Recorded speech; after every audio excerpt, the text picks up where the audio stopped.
महाराज। क्या महाराज? आखिर ये कौन है? क्या आखिर ये मैं कहाँ पे आ गया हूँ? ये राजगद्दी उसी को ही मिलेगी जो कि अच्छे से राज कर पाएगा। वो एक चुड़ैल है, उसे मार डालो। इस चुड़ैल को जीने का हक नहीं है, उसे मरना चाहिए। नहीं, ऐसा नहीं हो सकता। उस स्विच को रिलीज करो। इसी के साथ हम देखते हैं कि हमारे मेन कैरेक्टर की आंखें एक चेयर पर खुलती हैं, जहाँ पे वो ये देखते हुए बहुत ही ज्यादा हैरान होता है। तभी वो अपने आसपास चारों तरफ बहुत सारे लोगों को देखता है, जो कि देखते हुए वो मन ही मन कहता है, क्या ये मैं कहाँ पे हूँ? आखिर मैं कहाँ पे आ चुका हूँ? मैंने तो अभी अभी अपने स्कूल के ब्लूप्रिंट को फिनिश किया था और मुझे कल उसे सबमिट करना था, लेकिन ये सब क्या हो रहा है? तभी हम देखते हैं कि उसके पीछे से एक आदमी आता है, जो कि उससे कह रहा होता है, महाराज एग्जीक्यूशन का टाइम आ चुका है, तो प्लीज अपने रूलिंग को अनाउंस कीजिए। तो उसकी बातें सुनते हुए हमारे मेन कैरेक्टर को कुछ भी समझ में नहीं आता, जहाँ पे अपना सर खुजाने लगता है। तभी अचानक उसे कुछ महसूस होता है और उसे इस बॉडी की सारी यादें याद आने लगती है, जहाँ पे ये याद करती है वो क्या रहा, तो रुको, मैं जो कि अभी हूँ, क्या मैं ग्रेस्केल किंगडम का थर्ड प्रिंस रोनाल्ड विंबलडन हूँ। इसी के साथ वो हमें बताता है कुछ महीने पहले मेरे फादर कुछ डिक्लेयर किया। उन्होंने अपने 5 बच्चों को अपने किंगडम के अलग अलग टेरिटरीज पर राज करने के लिए एक काम को सौंपा और इन टेरिटरीज पे उनके राजपाट और उनके काम के हिसाब से उन बच्चों में से किंगडम के सक्सेसर को चुना जाएगा। हम देखते हैं वो जो किंग होता है वो उन सभी को 5 साल का टाइम देता है, जहाँ पे वो कह रहे होते हैं इन 5 सालों के दौरान मैं पर्सनली तुम्हारे जरिए शासन किए गए उन सभी टेरिटरीज को देखूंगा जो कि तुम सभी को दिए गए हैं, और सिंहासन की इस लड़ाई में जो कि इस कंपटीशन को जीतेगा वही इस किंगडम का सक्सेसर बनेगा। ये सब याद करते हुए हमारा मेन कैरेक्टर रोलैंड कह रहा होता है, क्या मैं सचमुच को रियल टाइम स्ट्रेटेजी गेम खेल रहा हूँ? आखिर ये सब क्या बकवास है? ये हो क्या रहा है? और ऐसी क्या गारंटी है कि सभी को शुरुआत से ही एक ही जैसी टेरिटरी दी गई है? इसी के साथ हमें 5 प्रिंस के बारे में बताया जाता है और उनकी टेरिटरी के बारे में बताया जाता है, जहाँ में पहला प्रिंस जिसके पास मार्शल स्ट्रेंथ मैक्स आउट है वो फर्स्ट प्रिंस गेराल्ड विंबलडन है, जिसके पास मार्शल बहुत ज्यादा है। इसी के साथ दूसरा wealth stat max out second prince Timothy Wimbledon, जिसके पास वेल्थ और इंटेलेक्ट बहुत ज्यादा है। इसी के साथ फर्स्ट प्रिंसेस गैर्सिया विंबलडन, जिसके पास मैन पावर मैक्स आउट है, और इसी के साथ दूसरी प्रिंसेस टिली विंबलडन, जिसके पास बहुत ज्यादा इंटेलेक्ट है। और इसी के साथ आता है लास्ट और थर्ड प्रिंस रोनाल्ड विंबलडन, एक पागल और सरफिरा आदमी जिसने अपना ज्यादातर टाइम शराब पीने और मौज मस्ती में बिता दिया। इसी के साथ हमें इसके बारे में बताया जाता है तीसरा प्रिंस जिसे बचपन से ही किसी ने पसंद नहीं किया था, ना ही उसकी देखभाल की गई थी, और इसी के साथ उसे एक बंजर जगह पर रूल करने के लिए भेज दिया गया, जहाँ तो एक चिड़िया भी जाना पसंद नहीं करती है। उसे बहुत ही ज्यादा बेकार टेरिटरी दिया गया जिसे रूल करना बहुत ही ज्यादा मुश्किल है, और वो यहाँ पे लोकल लोगों के साथ रहता है, जहाँ टॉयलेट वॉयलेट को इधर उधर सड़क पर फेंक दिया जाता है, और ऐसे बेकार सी कंडीशन में वो आसानी से एक अच्छी खासी मौत मर सकता है। जहाँ पे ये सब देखते रोलैंड मनी मन कह रहा होता है, क्या यही वजह है कि मुझे यहाँ पे भेज दिया गया? ये कहते वो काफी ज्यादा परेशान होता है। तभी वहाँ पे एक आदमी से कह रहा होता है, महाराज लोग आपका वेट कर रहे हैं, प्लीज अपने रूलिंग को अनाउंस कीजिए। तो उसकी बातें सुनते हुए रोलैंड मनी मन कहता है, हाँ सही, मैं आगे जाऊंगा और मुझे ये कहना ही होगा। और इसी के साथ हमें बताया जाता है थर्ड प्रिंस एक विच को एग्जीक्यूट करने जा रहे हैं। इसी के साथ हम उस विच को देखते हैं जो कि एक छोटी सी बच्ची होती है, जिसे देखते हुए सभी लोग कह रहे होते हैं, ये कमीनी विच, उसे मार डालो, उसे जिंदा रहने मत दो, ये बुरी आत्मा, इसे मर जाना चाहिए, उसने काफी सारे बुरे काम किए हैं। दूसरी तरफ उसे देखते हुए रोलैंड बहुत ही ज्यादा हैरान होता है, जहाँ पे ये देखते हुए वो मनी मन कह रहा होता है, अनसिविलाइज्ड पीपल्स, आखिर वो लोग ऐसी बेकार सी बातें कैसे कह सकते हैं? क्या ये लोग पूरी तरीके से पागल हो चुके हैं? सारे मिसफॉर्च्यून्स और कैलेमिटी एक पुअर सी लिटिल विच पर ब्लेम करना, ये सच में बहुत ज्यादा बेकार है। और इसी के साथ वो उस आदमी के हाथों से वो पेपर फेंक देता है, चिल्लाते हुए क्या रहा होता है, उस विच को रिलीज करो। जो कि सुनते हुए सभी लोग बहुत ही ज्यादा हैरान होते हैं, जहाँ पे वो कटप्पा यानी कि वो आदमी से कह रहा होता है कि क्या महाराज आप ये क्या कर रहे हैं? तो सभी लोग कह रहे होते कि क्या उस विच को रिलीज करो, आखिर महाराज क्या कह रहे हैं? तभी ये सब देखते रोलैंड कह रहा होता है, मैं बहुत ज्यादा थक चुका हूँ, तो इस ट्रायल को किसी और दिन के लिए पोस्टपोन कर दो। जो कि देखते वो कटप्पा उससे कह रहा होता है कि क्या लेकिन महाराज। तभी वहाँ पे और एक पर्सन आता है जो कि चीफ नाइट कार्टर लेनिस होता है, जो जो कि रोलैंड से कह रहा होता है, महाराज ये कोई मजाक नहीं है, इस विच की आइडेंटिटी कंफर्म कर दी गई है और इसे मारने की जरूरत है, और अगर हम ऐसा नहीं करते हैं और अगर उसे रिलीज कर देते हैं तो बाकी सारे विचेस भी यहाँ पे आ जाएंगे। तो उसकी ये बकवास सुनते हुए रोलैंड मनी मन कह रहा होता है, एक आदमी जिसका हाथ एक एवरेज पर्सन से भी थिक है वो ऐसी बातें कह रहा है। इसी के साथ वो आगे बढ़ते हुए कह रहा होता है, क्या यहाँ पे कुछ और विचेस को आने देना कि ये अच्छा नहीं होगा, हम उन सबको पकड़ के उन्हें एक साथ मार सकते हैं। तो वैसे भी मैं बहुत ही ज्यादा थक चुका हूँ तो मुझे रेस्ट करने के लिए जाना होगा, तुम लोग भी यहाँ से जा सकते हो। इसी के साथ हमें burden town south castle third Prince के रेजिडेंस का सीन दिखाया जाता है, जो कि बहुत ही ज्यादा बेकार होती है और वहाँ पे गंदगी भरी हुई होती है, जहाँ पर रोलैंड अपना दरवाजा बंद करते हुए अंदर चले जाता है और जैसे ही अंदर जाता है वैसे ही वो काफी जोरों से चिल्लाता है और कह रहा होता है, हे भगवान आखिर मैंने अभी ये क्या कर दिया। लास्ट टाइम जब मैंने सबके सामने बात की थी वो चाइनीज न्यू ईयर था, क्या सुनी कि मैं बहुत ज्यादा काम करते करते मर गया और ट्रांसमिग्रेट होके इस क्रेजी प्लेस में आ गया। ये कहते हुए वो इधर उधर देखने लगता है, जहाँ पे अपने आप को देखते हुए मनी मन कहता है, रुको इसके बारे में भूल जाओ, ऐसा लगता है कि मुझे एक नया लाइफ दिया गया है तो मुझे इसके बारे में कंप्लेन नहीं करना चाहिए। तो आज इस क्षण इस पल से मैं यानी कि अमरेंद्र बाहुबली, मेरा मतलब मैं रोनाल्ड विंबलडन हूँ। लेकिन यहाँ पे सबसे पहली बात है मुझे उस विच के बारे में पता लगाना होगा और इसके कुछ समय बाद वो बॉर्डर टाउन के डंजन में जाता है, जहाँ पे इसके पीछे पीछे कार्टर लेनिस भी आ रहा होता है, जो कि उससे कह रहा होता है, महाराज आखिर आप ये क्या कर रहे हैं, ये जगह बहुत ही ज्यादा डेंजरस है, आप ज्यादा आगे मत जाइए। वैसे वो बीच गॉड्स के लॉकेट ऑफ रेट्रिब्यूशन में कैद है, लेकिन इसकी कोई भी गारंटी नहीं होगी कि आप सेफ रहोगे। तो उसकी बातें सुनते हुए रोनाल्ड उससे कह रहा होता है, मेरे चीफ नाइट क्या तुम ऑलरेडी एक छोटी सी लेडी से घबरा रहे हो, तुम मजाक कर रहे हो है ना। तो कार्टन उससे कह रहा होता है, लेकिन वो विच तो डेविल का एक रूप है। तो उसे इग्नोर करते हुए रोलैंड आगे बढ़ता है, जहाँ पे मनी मन कह रहा होता है, आखिर चमकने वाला और हैंडसम से दिखने वाला लड़का, इसके साथ क्या गलत है, इसका मुंह ऐसा भगभग करते क्यों रहता है। और इसी के साथ वो उसी विच के सलाखों के सामने आता है, जो कि देखते हुए लड़की उठ जाती है। तो उसे देखते हुए रोलैंड उससे कह रहा होता है, मेरे पास आओ, मुझे जरा तुम्हें देखने दो। तो उसकी बातें सुनते हुए कार्टर रोलैंड को पीछे हटाते हुए आगे आ जाता है और कह रहा होता है, पीछे रहो तुम विच कहीं की। तो रोलैंड उसे पकड़ते हुए कह रहा होता है, मेरा साइड हटो और उससे मुझे बात करने दो। इसी के साथ वो उसी विच से कह रहा होता है, आखिर तुम्हारा नेम क्या है। तो ये देखते हुए कार्टर फिर से आगे बढ़ते हुए कह रहा होता है, महाराज प्लीज इस चुड़ैल से बात मत कीजिए, वो आपको भी विच बना देगी, वो किसी को मारने के लिए विच क्राफ्ट का यूज कर सकती है और यहाँ तक कि उसे जला के भी मारा नहीं जा सकता। तो उसकी बातें सुनते हुए रोनाल्ड उसे बहुत ही जोरों से पंच करता है और उसे दूर हटाते हुए कह रहा होता है, आखिर उस नॉर्थ स्लोप माइन में क्या हुआ था, क्या तुम मुझे एक्यूरेटली इसके बारे में बता सकते हो। तो उसकी बातें सुनते हुए वो विच कुछ भी नहीं कहती, जो कि देखकर रोलैंड उससे कह रहा होता है, आखिर क्या गलत है, क्या तुम बात करना नहीं चाहती हो। तो वो ये सुनते हुए वो उससे कह रही होती है, नहीं मैं बात करूंगी, मेरे फादर उस माइन में वर्क करते थे,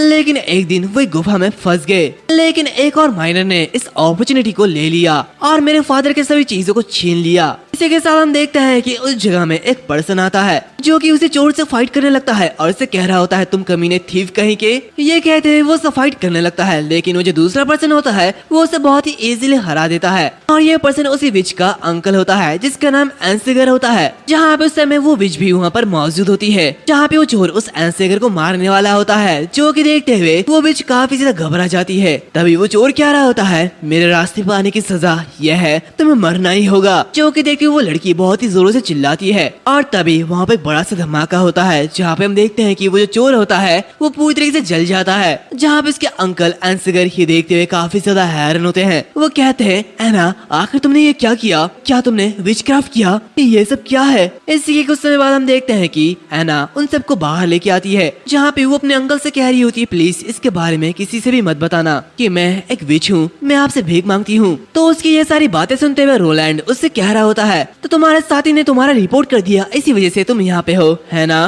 तो वो उससे कह रही होती, नहीं उन्होंने रिपोर्ट नहीं किया, जिस पर्सन ने रिपोर्ट किया वो मेरे फादर थे। तभी हम देखते हैं कि वहाँ पे वो कटप्पा फिर से आ जाता है, जो कि कह रहा होता है, महाराज उसने ऑलरेडी ये कन्फेंस कर दिया है तो हमें जल्दी से उसे मार देना चाहिए। तो उसकी बातें सुनते हुए रोलैंड कह रहा होता है, नहीं ये जरूरी नहीं है, मैं इसकी विच क्राफ्ट को खुद देखना चाहता हूँ। तो उसकी बातें सुनते हुए एना उससे कह रही होती है, लेकिन क्यों, आखिर तुम क्यों उस डिमोनिक पावर को देखना चाहते हो जिसके बारे में सभी बात करते हैं। तो उसकी बातें सुनते हुए रोलैंड उससे कह रहा होता है, हाँ मैं देखना चाहता हूँ। तो उसकी बातें सुनते हुए एना से कह रही होती है, मेरे गले में ये जो लॉकेट है इसकी वजह से मैं विचक्राफ्ट यूज नहीं कर सकती हूँ, तो क्या तुम मेरे लिए इसे निकाल दोगे? और वैसे क्या तुम इससे डरती नहीं हो कि ये तुम्हारी मरने की वजह बन सकता है? तभी हम देखते हैं कि रोलैंड उसके लॉकेट को तोड़ के निकाल लेता है, जो कि देखते ही वो बहुत ज्यादा हैरान होती है। जहाँ पर रोलैंड उससे कह रहा होता है, चलो अब मुझे दिखाओ। तभी हम देखते हैं कि एना अपनी पावर का यूज करती है, जो कि देखते रोलैंड बहुत ही ज्यादा हैरान होता है। जहाँ पे वो इस बड़ी सी आग को देखते हुए कह रहा होता है, आखिर ये चीज क्या है? इसी के साथ हम देखते हैं कि एना काफी इजीली उस सलाखों को पिघला देती है। ये सब देखते हुए कार्टर रोलैंड के सामने आ जाता है और उससे कह रहा होता है, हाइनेस प्लीज पीछे हट जाइए।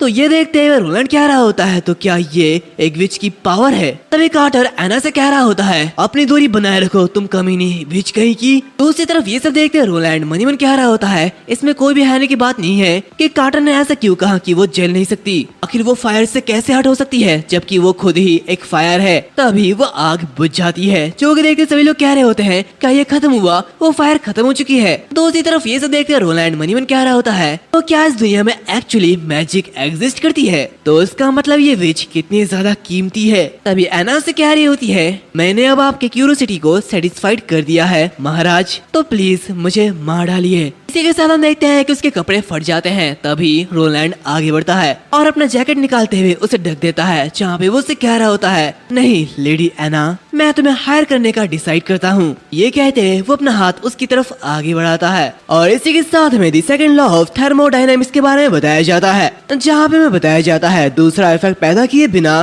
कम टेम्परेचर मीडियम से हाई ट्रांसफर तक हीट को ट्रांसफर करना ये पॉसिबल नहीं है। यहाँ पे इरिवर्सिबल हीट ट्रांसफर में हमेशा एंट्रोपी बढ़ती रहती है और ऐसे हमें कई सारे मैथ के फॉर्मूलाज बताए जाते हैं, जहाँ पर रोलैंड मनी मन कह रहा होता है, ये वर्ल्ड एंट्रोपी इंक्रीज के प्रिंसिपल से रेस्ट्रिक्टेड नहीं है और यहाँ पे मैजिक ये किसी भी चीज से बनाया नहीं जा सकता, ये नेचुरल है और ये हमारे बहुत ज्यादा काम आएगा। तभी हम देखते हैं कि वहाँ पे वो कटप्पा रोने लगता है, जहाँ पे वो कह रहा होता है, आखिर आप ये क्या कह रहे हैं महाराज? आप महाराज क्या आप सच में एक विच को हायर करना चाहते हैं? आप ऐसा कैसे कर सकते हैं महाराज? तो ये देखकर रोलैंड उससे कह रहा होता है, क्या तुम्हें इससे कोई प्रॉब्लम है? तो वो कटप्पा से कह रहा होता है, ऐसा करने से चर्च आपके दुश्मन बन जाएंगे और इसी के साथ विच कारपोरेशन एसोसिएशन हम पर नजर रखना स्टार्ट कर देगा और शायद वो हम पर अटैक भी कर सकते हैं। तो उसकी बातें सुनते हुए रोलैंड उससे कह रहा होता है, बैरहोफ जल्दी से एम्प्लॉयमेंट कॉन्ट्रैक्ट तैयार करो। जो कि सुनते हुए बैरहोफ कह रहा होता है, तो क्या एम्प्लॉयमेंट कॉन्ट्रैक्ट? तो रोलैंड उससे कह रहा होता है, तुम मेरे गवर्नमेंट अफेयर असिस्टेंट हो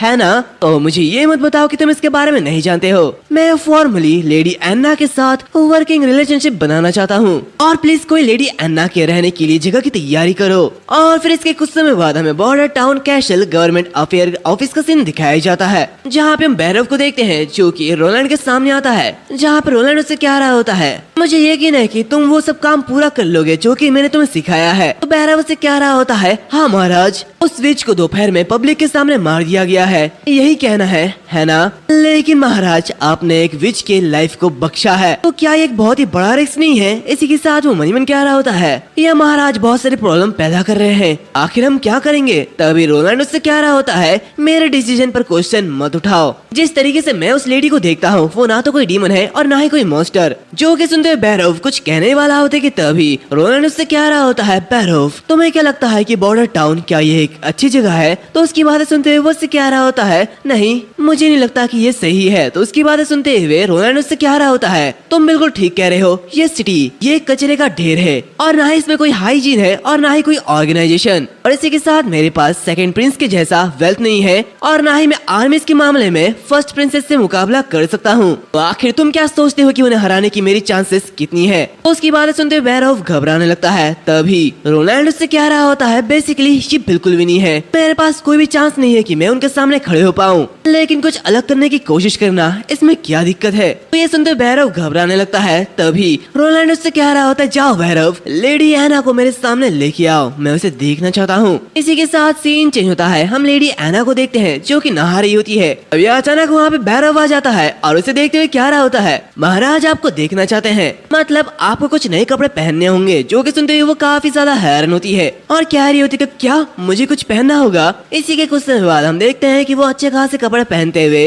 रोलैंड से मिलने के लिए आती है। इसी के साथ हम रोलैंड को देखते हैं जो कि कॉटेज में होता है जहाँ पे वो मनीमन के आ रहा होता है। हालांकि ये कॉटेज एना के प्रैक्टिस के लिए शॉर्ट नोटिस में बनाया गया है, लेकिन ये थोड़ा बहुत डिसेंट लगता है। अभी वहाँ पे कार्टर आता है और रोलैंड से कह रहा होता है महाराज लेडी एना यहाँ पे पहुँच चुकी है। उसकी बातें सुनते हुए रोलैंड लेडी एना को देखता है जो कि काफी ज्यादा सुंदर लग रही होती है। जहाँ पे ये देखते हुए वो बहुत ही ज्यादा खुश होता है और कह रहा होता है ये तुम पर बहुत ही ज्यादा अच्छा लग रहा है। मैं जानता था कि मैंने एकदम राइट चॉइस बनाया है। वैसे भी नॉर्मल वर्क एट्रीफ ये काफी ज्यादा बोरिंग लगती है। इसी के साथ मैजिशियन रॉब्स ये भी बहुत ही अजीब लगता है, लेकिन ये चीज ये तुम पर बिल्कुल सूट करती है। तो बताओ लेडी एना ये कैसा है, क्या इसका साइज सही है और क्या ये कपड़ा तुम्हें पसंद आया? तो उसकी बातें सुनते हुए एना उससे कह रही होती है महाराज आखिर आप मुझ जैसे इंसान को ये सब क्यों दे रहे हैं? मैं एक विच हूँ जिसकी बॉडी में इविल और करप्टेड ब्लड बहता है, यहाँ तक कि मैंने किसी को मार भी डाला है। तो क्या आप मुझसे डरते नहीं हो? ये कहते हुए वो अपनी पहले की बातें याद करने लगती है। तभी रोलैंड से कह रहा होता है मैं तुमसे नहीं डरता हूँ। और वैसे ऐसा कहा जाता है कि विच की पावर डेविल से ओरिजिनेट होती है, लेकिन मुझे लगता है कि ये सिर्फ इंसानों का प्रीजुडिस है। लोगों की डरने की वजह यह है कि वो तुम्हारी पावर को नहीं जानते हैं और इसके अलावा वो तुम्हें समझते नहीं है। लेकिन मैं इस डेविल की पावर पे यकीन नहीं करता। मैं सिर्फ ये जानता हूँ कि ये पावर सिर्फ और सिर्फ तुम तक ही सीमित है। ये कहते हुए वो अपना हाथ आगे बढ़ाता है तो उसे देखते हुए एना हैरान होते हुए अपना हाथ आगे बढ़ाती है। इसी के साथ दोनों ही उसे कॉटेज के अंदर जाते हैं जहाँ पे एना अपनी पावर को यूज करने की पूरी कोशिश करती है, लेकिन वो कर नहीं पाती। जो कि देखते रोलैंड से कह रहा होता है एना क्या तुम अब भी जारी रख सकती हो? अभी हम देखते हैं कि एना अपने पावर को यूज करती है और फायर को यूज करने लगती है। जो कि देखते हुए रोलैंड मनीमन कह रहा होता है इसे देखते हुए ऐसा लगता है कि फायर को कंट्रोल करना ये उतना ज्यादा इजी नहीं है जितना मैंने सोचा था। तभी हम देखते हैं कि एना के कपड़े जलने लगते हैं, जहाँ पे वो शर्माते हुए नीचे बैठ जाती है और कह रही होती है मेरे सारे कपड़े ये तो जल रहे हैं। जो कि देखते रोलैंड कह रहा होता है चलो अच्छी बात है कि मेरे पास एक नौकरानी है तायरे जो कि सारे के सारे क्लॉथ को प्रिपेयर कर सकती है और वो सच में काम आ रही है। तभी हम देखते हैं कि वहाँ पे बैरव आता है जो कि रिपोर्ट करते हुए कह रहा होता है महाराज बैरव आपको कुछ अर्जेंट रिपोर्ट करना चाहता है। हम देखते हैं वो काफी ज्यादा थका हुआ होता है, जहाँ पे वो कह रहा होता है हमारे पेट्रोल्स ने बताया है कि उन्हें डिमोनिक एक्टिविटीज का निशान मिले हैं और मुझे डर है कि डीमंस के मंथ इस साल शुरू में ही आ गए हैं। उसकी बातें सुनते हुए सभी लोग बहुत ही ज्यादा हैरान होते हैं, लेकिन उसकी बातें सुनते हुए रेलोन को कुछ भी समझ में नहीं आता। जहाँ पे वो कहते हैं क्या मंथ ऑफ द डीमंस? तो उसकी बातें सुनते हुए बैरव उससे कह रहा होता है महाराज ऐसा लगता है कि आप इसके बारे में नहीं जानते हैं। हर साल फर्स्ट स्नोफॉल में जब सूरज डीम हो जाता है और आसमान अंधेरा हो जाता है तो दी ड्रैगन स्पाइन माउंटेन्स में हेल का वो गेट वो ओपन हो जाता है, जहाँ पे बॉर्डर टाउन के पास इसके खिलाफ कोई भी डिफेंस नहीं है और इसीलिए वहाँ पे रहने वाले सभी लोगों को लॉन्ग सॉन्ग स्ट्रॉन्ग होल्ड की तरफ जाना होगा। लेकिन महाराज आप चिंता मत करिए, आपकी सेफ्टी हमारी सबसे पहली प्रायोरिटी है। तो उसकी ये बातें सुनते हुए रोलैंड कह रहा होता है क्या तुमने वो हेल का गेट पहले कभी देखा है? तो उसकी बातें सुनते हुए बैरव उससे कह रहा होता है आखिर एक नॉर्मल पर्सन के लिए वो चीज देखना कैसे पॉसिबल हो सकता है और इसी के साथ उस माउंटेन पर चढ़ना यह तो असंभव है। यहाँ तक कि पहाड़ के करीब आने से ही वहाँ से एक फाउल और एबल मियास्मा एनर्जी बाहर निकलती है जब तक कि और ये कहते हुए वो उसी एना की तरफ देखने लगता है। जो कि देखते हुए रोलैंड कह रहा होता है कि क्या जब तक? तो बैरव उससे कह रहा होता है जब तक कि वो पर्सन एक विच ना हो जो ग्रेस से गिरकर ऑलरेडी डेविल के पकड़ में आ गया हो। सिर्फ एक विची है जो कि वहाँ तक पहुँच सकती है और हेल के गेट को देख सकती है। तो उसकी बातें सुनते हुए रोलैंड कह रहा होता है तो फिर उन मॉन्स्टर्स के बारे में क्या? इसे बताने से पहले क्या तुमने कभी उनमें से एक के साथ भी एनकाउंटर किया? तो बैरव उससे कह रहा होता है नहीं, मैंने अभी तक कोई भी डीमन या फिर डिमोनिक बीस्ट को नहीं देखा है। मैं भी आपके जैसा हूँ महाराज और मैं पहली बार इस बॉर्डर पर आ रहा हूँ और ग्रे कैसल किंगडम के ग्रैंड कैसल के अंदर ही सिर्फ कुछ ही लोग हैं जिन्होंने एक रियल डीमन के साथ एनकाउंटर किया है। तो ये सब देखते हुए रोलैंड मनीमन कह रहा होता है यहाँ के लोगों को हर साल माइग्रेट करना पड़ता है, तो आखिर ऐसे जगह को कैसे इवॉल्व किया जा सकता है? ओरिजिनली मैंने ये सोचा था कि यहाँ की बंजर जमीन की वजह से इस सिटी की हालत ऐसी है और मैंने ये सोचा था कि यहाँ पे अभी भी डेवलपमेंट की पॉसिबिलिटीज है, लेकिन ये सब देखते हुए एक बेकार सा बकवास सा टाउन इसे कभी भी इवॉल्व नहीं किया जा सकता। इसी के साथ वो कह रहा होता है और जो कि लॉन्ग सॉन्ग फोर्ट्रेस डीमन के साथ फाइट कर सकता है तो इसका मतलब वो डीमंस इनविंसिबल नहीं है। तो फिर आखिर हम बॉर्डर टाउन को डिफेंड क्यों नहीं करते? तो ये सुनते हुए बैरव से कह रहा होता है लॉन्ग सॉन्ग फोर्ट्रेस के पास बहुत ही बड़ी वॉल है और ड्यूक रियान ने अपने इलाइट ट्रूप्स को वहाँ पे तैनात किया है और आखिर बॉर्डर टाउन जैसे एक छोटे से प्लेस को उस जगह से कैसे कंपेयर किया जा सकता है। तो रोलैंड कह रहा होता है तो क्या यही वजह है कि बॉर्डर टाउन को नॉर्थ स्लोप माउंटेन और रेड वाटर रिवर के बीच बनाया गया है ताकि इसे कैनन फॉडर के रूप में इस्तेमाल किया जा सके। इसी के साथ वो उससे कह रहा होता है लोकल गार्ड्समैन और हंटर्स को ढूंढो और उन्हें इकट्ठा करो। और फिर इसी के साथ वो एक जगह एना के साथ बैठा हुआ होता है जहाँ पे वो दोनों कुछ खा रहे होते हैं। तभी रोलैंड उससे कह रहा होता है एना तुम मुझे the month of the demons के बारे में बताओ। उसकी बातें सुनते हुए वो उससे कह रही होती है रही से कुछ और क्या, हमारे लिए the month of the demon एक नाइटमेयर का एक्सपीरियंस है जिससे हम लोगों को हर साल निपटना पड़ता है। और कई बार इस नाइटमेयर में जो लोग माइग्रेट नहीं करते हैं वो लोग मारे जाते हैं। और जैसे कि आप जानते हो महाराजा, मेरे फादर भी एक माइनर थे और इस टाउन के लोगों की तरह उन्हें भी जिंदा रहने के लिए बहुत ही मेहनत की। और हर साल जब the month of the demons शुरू होता है तो हम बॉर्डर टाउन के साल भर की हार्वेस्ट को और माइनिंग प्रोडक्शन को लॉन्गसॉन्ग फोर्ट्रेस में ले जाते हैं और इसके एक्सचेंज के बदले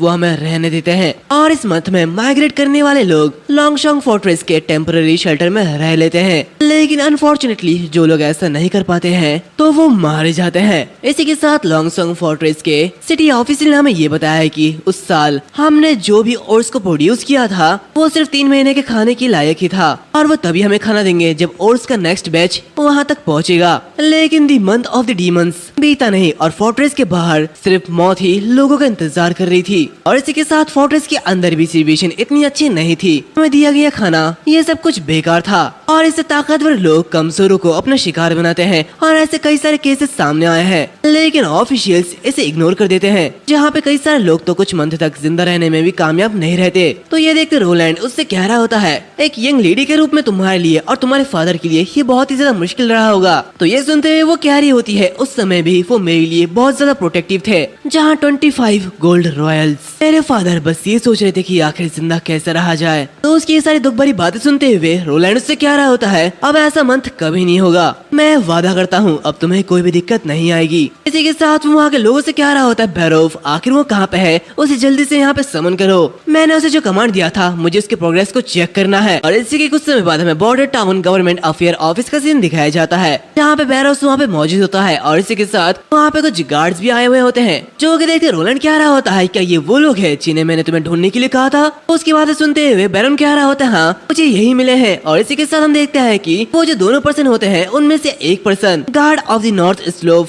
माइन के वीकर टावर का ग्रे हाउंड होता है तो दूसरा ग्रे हाउंड का असिस्टेंट बेरियन होता है। जहाँ पे बैरोफ कह रहा होता है ये दोनों मेंस ये बॉर्डर टाउन के पेट्रोल स्क्वाड के कैप्टन है और हर साल वो लाइट जलाने वाला काम करते हैं। इसी के साथ हमारे साथ यहाँ पे एक हंटर है और इस हंटर का कहना यह है कि वो पहले भी डिमोनिक बीस्ट से फाइट कर चुका है और उसने ये दावा किया है कि उसने पर्सनली एक का सिर भी कलम कर दिया है। तभी हम देखते हैं कि वो जो ग्रे हाउंड होता है वो कांपते हुए कह रहा होता है आदरणीय महाराज हम ज्यादा कुछ नहीं कर सकते, हम बस डिमोनिक क्रीचर्स की मूवमेंट को देखते हैं और कुछ नहीं। और एक बार जब वो मिस्टी फॉरेस्ट से गुजरते हैं तो हम बस चेतावनी देने के लिए इस लाइट को जला देते हैं और कुछ नहीं करते। तो उन लोगों की बातें सुनते हुए रोलैंड कह रहा होता है जो कि तुम दोनों एक साथ आए हो तो ठीक है, मेरे क्वेश्चन का जवाब दो, आखिर वो डिमोनिक बीस्ट वो कैसे दिखते हैं और आखिर उन्हें कैसे मारा जा सकता है। तो उसकी बातें सुनते हुए वो दूसरा पर्सन यानी कि ब्रियन कह रहा होता है महाराज तो वो ओरिजिनली जंगल के नॉर्मल एनिमल्स है, हालांकि वो इविल मियास्मा से अफेक्टेड है जिसने उनको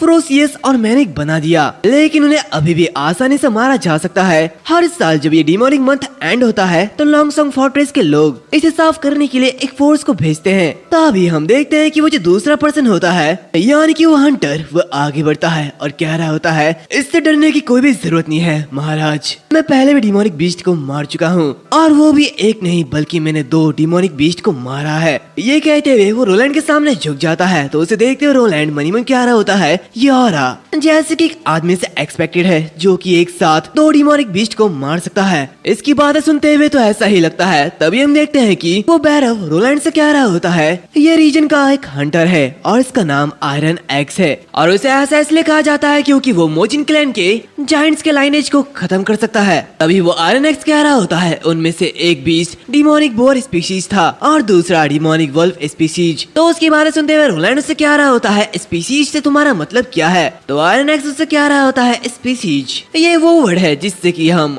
बीस्ट को क्लासीफाई करते हैं। शुरुआत में ओरिजिनली मिस्टी फॉरेस्ट के नॉर्मल बीस्ट थे, लेकिन चूंकि वो सभी इविल मियास्मा के कांटेक्ट में आ गए, इस वजह से वो काफी ज्यादा पागल और फोर्सियस बन गए और यही वजह है कि उनसे डील करना इतना ज्यादा मुश्किल है। इसी के साथ ये वुल्फ स्पीसीज ये बहुत ही ज्यादा चालाक होते हैं और उनकी स्पीड ये बहुत ज्यादा होती है और अगर तुम उसे मारना चाहते हो तो तुम्हें पहले ही उनके लिए एक ट्रैप बनाना होगा। इसी के साथ बोर स्पीशीज इनके पीठ पर इतना सख्त फर होता है कि यहाँ तक कि ये 50 मीटर के भीतर क्रॉसबो बोल्ट से भी बच सकता है और इसे पकड़ना ये बहुत ही ज्यादा मुश्किल हो जाता है। तो उसकी बातें सुनते हुए रोलैंड उससे कह रहा होता है तो उसका मतलब ताकतवर और भी ज्यादा ताकतवर हो जाते हैं और जो तेज है वो और भी ज्यादा तेज हो जाते हैं, लेकिन वो सभी अभी भी जानवर ही है। तो उसकी बातें सुनते हुए आयरन एक्स कह रहा होता है बिल्कुल सही और इसी वजह से वो सबसे भयानक दुश्मन नहीं है। सबसे भयानक जो एनिमी है वो हाइब्रिड स्पीसीज है। ये कहते हुए वो अपने कपड़े को ऊंचा करता है और अपने सीने पे एक बड़े से स्कार को दिखाता है जहाँ पे वो कह रहा होता है और वो डेविल के सच्चे इनकारनेशन है और सिर्फ हेली एक ऐसी चीज है जो कि ऐसी हॉरिफाइंग बीस्ट को क्रिएट कर सकती है। और मैंने इससे पहले एक हाइब्रिड को देखा है जो कि ना सिर्फ स्ट्रॉन्ग बॉडी को पोजेस करता है बल्कि उसके पीठ पर निकला हुआ वो पंख वो और भी ज्यादा मजबूत था जिससे कि वो बहुत ही कम दूरी तक उड़ सकता था। इसके अलावा वो हमेशा जानता था कि मैं कहाँ पे था और इससे कोई फर्क नहीं पड़ता कि मैं कहीं पर भी छिपा हुआ होता था, वो हमेशा मुझे ढूंढ लेता था और बेहोश होने से पहले मैं बस रेड वाटर के अंदर कूदकर अपने जान को बचा सका, तो मैं कभी भी उसके हाथों से नहीं बच सकता था। तो उसकी बातें सुनते हुए रोलैंड मनी मन कह रहा होता है ये दुनिया तो एक फैंटेसी वर्ल्ड की तरह होती जा रही है। वैसे भी मजबूत दीवारों का एक सेट से नॉर्मल बीस्ट को रोका जा सकता है, लेकिन उनका क्या जो कि हवा में उड़ सकते हैं और जो बड़े बीस्ट है। इसी के साथ वो कार्टर से कह रहा होता है हाइब्रिड ये बहुत ही ज्यादा रेयर होना चाहिए है ना? तो उसकी बातें सुनते हुए वो उससे कह रहा होता है करेक्ट, जहाँ पे इनमें से तो काफी सारे देखे ही नहीं गए हैं महाराज। इस पूरे डीमन के मंथ के दौरान ये जो हाइब्रिड बीस्ट है ये एक या दो ही अपीयर होते हैं और अगर ये इससे ज्यादा होते हैं तो लॉन्ग सॉन्ग फोर्ट्रेस ये बहुत ही ज्यादा परेशानी में पड़ जाएगी। जो कि देखकर रोलैंड कह रहा होता है तो ये बिल्कुल वैसे ही है जैसे कि मैंने सोचा था। इसी के साथ वो उठते हुए उन लोगों से कह रहा होता है तो फिर ठीक है, मैंने इस वाटर टाउन में रहने का इरादा बना लिया है। उसकी बात सुनते हुए सभी लोग काफी ज्यादा हैरान होते हैं, जहाँ पे कार्टर उसके पास आते हुए कह रहा होता है महाराज आप ये क्या कह रहे हैं? फोर्ट्रेस के एलाइट सोल्जर्स वो बस डिमोनिक बोर्ड से ही निपट सकते हैं और अगर हम इस फैक्ट को जोड़ ले कि यहाँ पे अगर बहुत सारे डिमोनिक बीस्ट आ गए तो हम क्या करेंगे और हमारे पास आप पर भरोसा करने के लिए कोई दीवार भी नहीं है, आखिर हम आपकी सुरक्षा का दावा कैसे कर पाएंगे? और मौत की भारी संख्या ये हमारी अकॉम्प्लिशमेंट को भी टोटली डिफीट कर देगी। उसकी बातें सुनते हुए रोलैंड उन लोगों से कह रहा होता है तो फिर क्या हो गया अगर क्या हो कि मैं तुम्हें एक सिटी का वॉल दे दूं, मैं तुम्हें नॉर्थ स्लोप माउंटेन और रेड वाटर रिवर के बीच एक दीवार दूंगा। तो उसकी बातें सुनते हुए कार्टर कह रहा होता है क्या महाराज आप इसके बारे में मजाक नहीं कर रहे हैं है ना? क्या आप मुझे वहाँ पे एक दीवार बनाने के लिए कह रहे हैं? क्या आप नहीं जानते कि ऐसे दीवार बनाने में कितना टाइम लगेगा? और वैसे भी हमारे पास 4 महीने से भी कम समय है और अगर हम अगले 4 साल तक भी काम करें तो भी ये काफी नहीं होगा। तो उसकी बातें सुनते हुए रोलैंड उससे कह रहा होता है मैं तुम्हारी चिंताओं को समझ सकता हूँ, लेकिन इतनी जल्दी किसी नतीजे पर मत पहुँचो, बस मेरी बात पर भरोसा करो और अगर डीमन मंथ के शुरू होने से पहले ये दीवार ना बना तो मैं तुम्हारे ऑर्डर को मानूंगा और लॉन्ग सॉन्ग फोर्ट्रेस में वापस पहुंच जाऊंगा। वैसे भी इस तरीके की बेकार सी प्लेस में मैं अपनी लाइफ बर्बाद करने का कोई भी प्लान नहीं है। अभी कार्टर उसके सामने झुक जाता है और उससे कह रहा होता है तो फिर ठीक है, मैं आपकी रक्षा करने के लिए अपनी लाइफ की प्रतिज्ञा करता हूँ महाराज। इसी के साथ सीन चेंज होता है, हमें ग्रे कैसल किंगडम के कहीं पर पोर्ट ऑफ क्लियर वाटर का सीन दिखाया जाता है जो कि ब्लैक सेल फ्लीट हेडक्वार्टर होती है। इसी के साथ हम वहाँ पे एक लेडी को देखते हैं जो कि वहाँ पे उस ओशियन को देखते हुए कह रही होती है इस ओशियन की हवा ये ठंडी हो चुकी है, ऐसा लगता है कि सर्दी आने वाली है। इसी के साथ वो अपने साथी से कह रही होती है रेहान आखिर बेड़ा कब वापस आएगा? तो उसकी बातें सुनते हुए रेहान उससे कह रहा होता है अगर कुछ भी अनएक्सपेक्टेड नहीं हुआ तो वो 2 से 3 दिनों के अंदर पोर्ट तक पहुंच जाएगा। तो वो लेडी उससे कह रही होती है ये इस साल का लास्ट वोयाज है और मुझे आशा है कि वो मेरे लिए एक अच्छा सा सरप्राइज लेके आएंगे। तो वैसे भी अगर वो गोल्ड रॉयल्स अलमारी में छिपा के लेके आए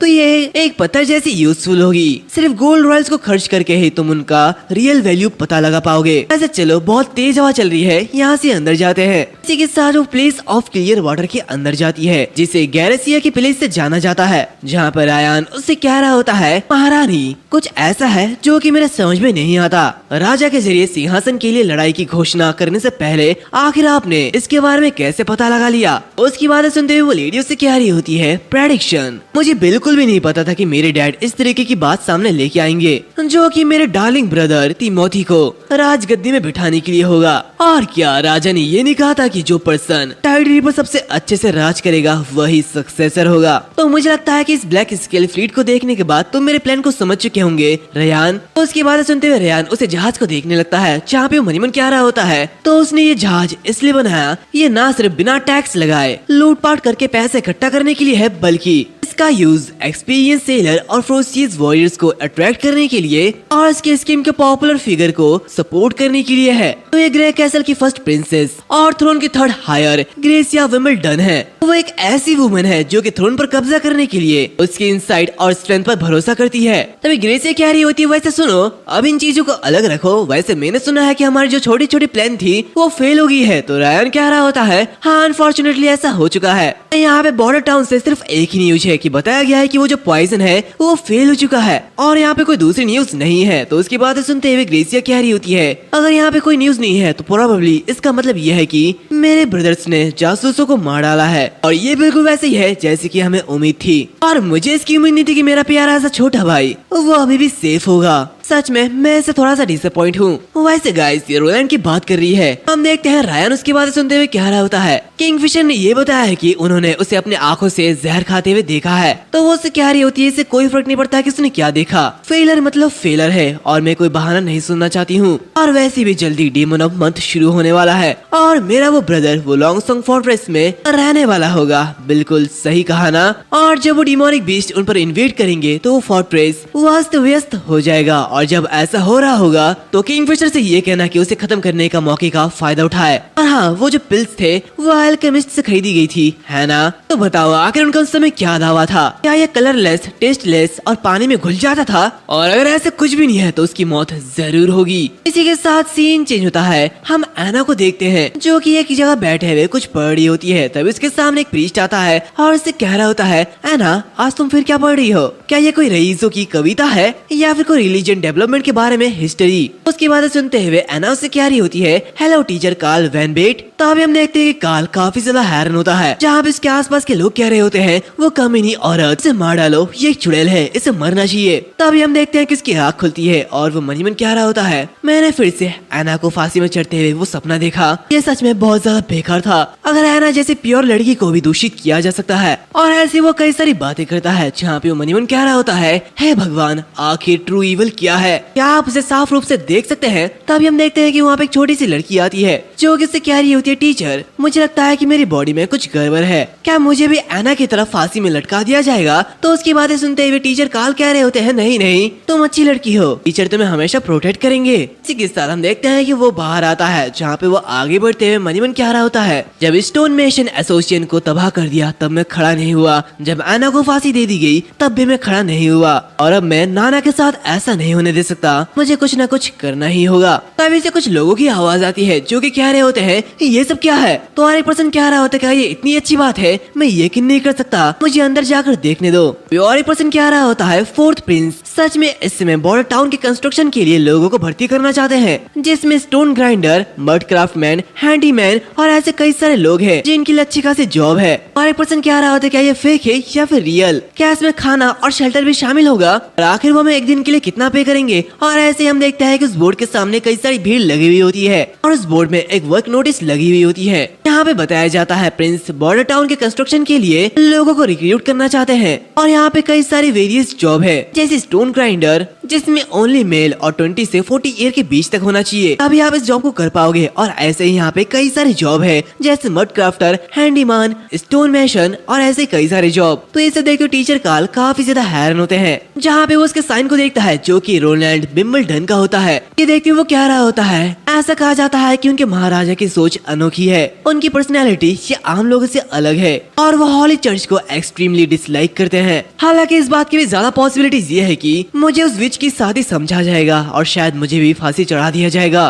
सीन चेंज होता है, हम रोलैंड और कार्टर को देखते हैं जो कि वाटर सिटी की दीवारों को देख रहे होते हैं, जहाँ पे उसे देखते हुए कार्टर कह रहा होता है, महाराज आखिर आप इन दीवारों को और कितनी ऊंची बनाना चाहते हो? तो ये सुनते हुए वो उससे कह रहा होता है, कम से कम 15 चाइनीज फुट लंबा और 16 चाइनीज फुट चौड़ा। ये इतना बड़ा होना चाहिए कि 4 लोग एक साथ इसके ऊपर चल सके। उसके बाद सुनते हुए कार्टर कह रहा होता है, अगर ऐसा है हमें इस लंबे सी दीवारों को स्टेबल बनाने के लिए इस वॉल को नीचे और भी गहराई तक बनाना होगा, और इसके अलावा अगर इसकी चौड़ाई 6 फुट है तो नीचे का हिस्सा इसका डबल होना चाहिए, और भले ही खाई की खुदाई और इसी के साथ दीवार का निर्माण एक ही समय में शुरू हो। अगर आप मुझे 350 वर्कर देंगे तो मैं इसे 1 साल में पूरा कर सकता हूँ और अगले साल में डीमन के मन को रोक सकता हूँ। उसकी बातें सुनते हुए रोलैंड उससे कह रहा होता है, आखिर प्रॉब्लम क्या है? तो कार्टर से कह रहा होता है, मेन प्रॉब्लम यह है कि दीवार की स्टेबिलिटी की गारंटी के लिए हमें चूना को ठीक से पीसना होगा, और अगर ऐसा नहीं होगा तो पत्थरों का चिपकना ये और भी ज्यादा मुश्किल हो जाएगा। तो रोलैंड उससे कह रहा होता है, मैं समझ सकता हूँ और मैं तुम्हारे प्लान को फॉलो करूंगा। खाई की खुदाई और दीवार का निर्माण वो सब कुछ एक ही समय में होगा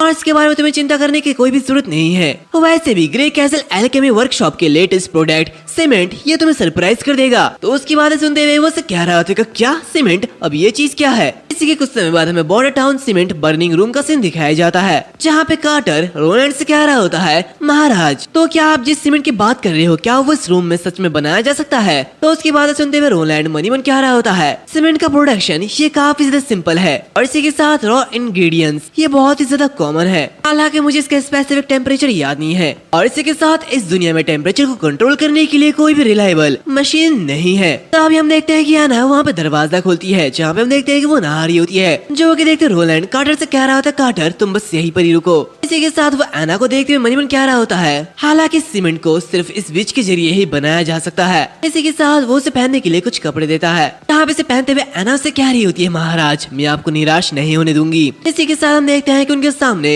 सीमेंट बनाने की मटेरियल्स रखी हुई होती है, जो कि देखते हुए एना से कह रही होती है, क्या ये वही चीज है जो कि आप चाहते थे? तो उसे देखते हुए रोलैंड आगे बढ़ता है और सीमेंट को देखने लगता है, जहाँ पे वो कह रहा होता है, ये काम करेगा या फिर नहीं इसे मुझे बस ट्राई करने के बाद ही पता चलेगा। इसी के साथ वो एना से कह रहा होता है, घर बनाना, ब्रिज बनाना और कुछ भी बनाना हो हम इसके जरिए कर सकते हैं, और अगर हम इसमें सक्सेस हो जाते हैं तो फ्यूचर में लोगों को कोल्ड वाटर से डरने की कोई भी जरूरत नहीं होगी, और इसी के साथ तेज बारिश और बर्फ गिर के उनके घर को तबाह कर देगा, इस बात से भी डरने की कोई भी जरूरत नहीं होगी। ये चीज सच में बहुत ही ज्यादा सॉलिड है और ऐसी ऑसम बिल्डिंग मटेरियल ये सिर्फ तुम्हारे जरिए ही पॉसिबल हो सकती है। और फिर इसी के साथ हम देखते हैं कि रोलैंड उस सीमेंट को बना लेता है, जिसके जरिए वो कुछ ईंटों को आपस में जोड़ देता है, और क्योंकि इस वर्ल्ड में सीमेंट नाम की कोई भी चीज नहीं है तो उसे देखते हुए कार्टर बहुत ही ज्यादा हैरान होता है, जहाँ पे वो कहता है, महाराज क्या वो उसी सीमेंट का असर है? ऐसा लगता है कि जैसे सचमुच 2 ईंटें एक साथ चिपक गई हो।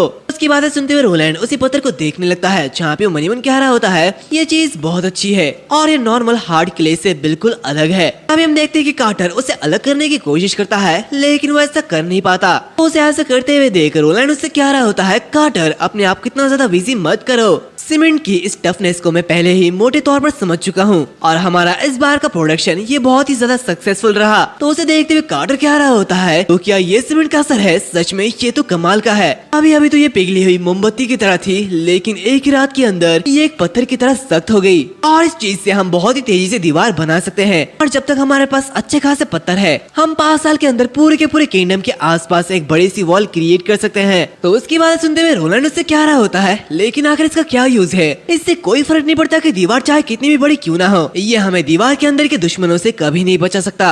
और वैसे मैं इस बॉर्डर टाउन के वुडन हाउस को इस ड्यूरेबल सीमेंट के हाउस में बदलना चाहता हूँ, और अब मेरे लोगों को ऐसी सिचुएशन देखना ना पड़े जहाँ किसी भी कैलेमिटी के बाद उन्हें अपना घर छोड़ना पड़े। मैं बस अपनी प्रजा की भलाई चाहता हूँ। इसी के साथ वो मनीमन कह रहा होता है, फ्यूचर में मैं इस दुनिया में सभी को दिखा दूंगा कि वेज ये नंबर 1 प्रोडक्टिव फोर्स है। और ऐसे ही सीमेंट बनाने का काम शुरू हो जाता है, जहाँ पे काफी सारे लोग ये काम कर रहे होते हैं। जहाँ पर रोलैंड कार्टर से कह रहा होता है, वैसे लंबे समय तक धूल से भरे हुए एनवायरनमेंट में काम करने पर लोग बीमार पड़ सकते हैं, और इसीलिए मैं एना को ऐसे काम करने नहीं दे सकता। और लकी बात यह है कि हमने रिक्रूटमेंट नोटिस भेजा था और अब हमारे स्टोन ग्राइंडर्स के नंबर डबल हो चुके हैं, जिससे कि एना के आराम करने के दौरान हम काफी सारे रॉ मटेरियल को प्रिपेयर कर पाएंगे। इसी के साथ वो मनीमन कह रहा होता है, फ्यूचर में जब ये प्रोडक्शन एक बड़े पैमाने में हो जाएगा तो सिर्फ एना अकेली ये नहीं कर पाएगी, और वैसे भी विचेस का यूज सिर्फ कंज्यूमेबल प्रोडक्ट्स का यूज करने के लिए नहीं किया जाना चाहिए, उन्हें सिविलाइजेशन को आगे बढ़ाने के लिए इंजन के रूप में यूज किया जाना चाहिए। इसी के साथ हम देखते हैं कि उसके सामने सीमेंट के कई सारे बैग होते हैं जहाँ पे उसे देखते हुए क्या रहा होता है। हालांकि एना की पावर पर भरोसा करके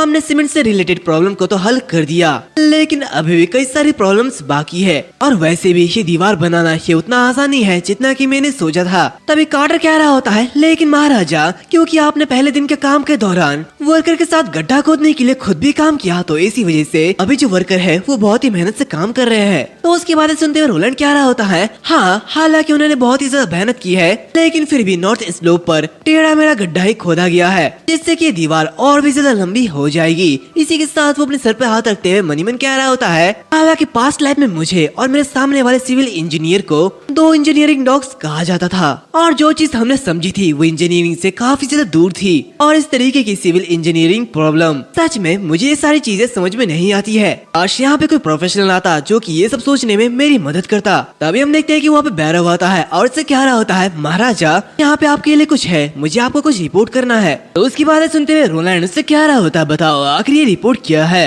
तो बैरव उससे क्या रहा होता है, एक स्टोन मैन यहाँ पे भर्ती होने के लिए आया है। उसने ये बताया कि उसने पहले grey skill stone mason association में काम किया था। ये सुनते हुए रोलैंड थोड़ा सा हैरान होता है और कहता है, स्टोन मेसन एसोसिएशन, अगर मुझे याद है तो ये एक फेमस ऑर्गेनाइजेशन है। हालांकि ऐसा कहा जाता है कि वर्क मटेरियल्स की कटौती की वजह से उन्हें डिसबैंड करने का ऑर्डर दिया, लेकिन जब तुम इस जगह में काम करते हो तो कोई भी दिक्कत कैसे आ सकती है, और वैसे भी हमें इस तरीके की टैलेंट की जरूरत है, तो उसे मुझे मिलने के लिए बुलाओ। और फिर इसी कुछ समय बाद हमें बॉर्डर टाउन और रोलैंड गवर्नमेंट का अफेयर का ऑफिस का सीन दिखाया जाता है, जहाँ हम देखते हैं कि रोलैंड के सामने वही एना बैठी हुई होती है जो कि बुक्स पढ़ रही होती है। अभी हम देखते हैं कि कार्टर वहाँ पे उसी स्टोन मैसन को लेके आता है, जहाँ पे वो कह रहा होता है, महाराज आप जिस पर्सन से मिलना चाहते हैं वो यहाँ पे आ चुके हैं। इसी के साथ हम उसी प्रीस्ट को देखते हैं जो कि रोलैंड के सामने सर झुकाते हुए कह रहा होता है, महाराज मैं आपकी सेवा में हाजिर हूँ। उसकी बातें सुनते हुए रोलैंड उससे कह रहा होता है, ठीक है आप अपना सर उठाओ। तभी उस प्रीस्ट की नजर एना पर पड़ती है, जो कि देखते हुए वो काफी ज्यादा हैरान होता है, जहाँ पे वो कह रहा होता है, एना क्या ये तुम हो।